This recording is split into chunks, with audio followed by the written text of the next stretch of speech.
Na utakmici je Milan Jerević iz Beograda, pomoćnici su Milan Mihajlović, Miroljub Petković, Milenko Vukadinović, Srđan Jovanović, svi iz Beograda. Četvrti sudija Vukan Gordić iz Beograda. Delegat utakmice Goran Lapadatović iz Negotina.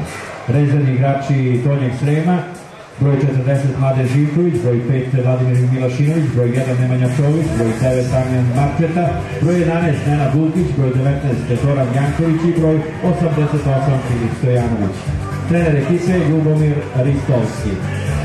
Rezervni igrači Jagodine, broj 44 Anđelko Đuričić, broj 26 Vladimir Ilić, broj 8 Predrag Ranđelović, broj 32 Mohamed Elmonir, broj 31 Ivan Cvetković, broj 6 Aleksandar Filipović i broj 11 Jovan Vuđinić.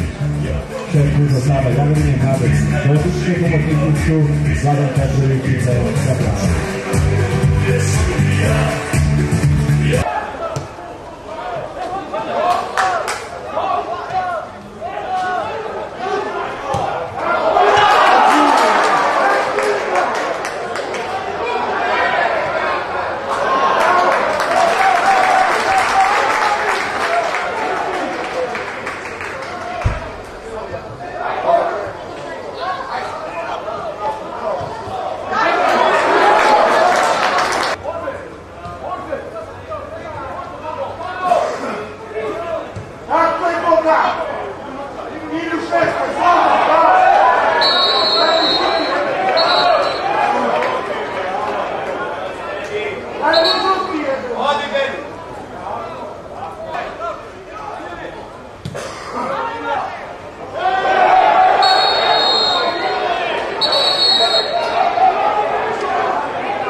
igrač koji je osvojio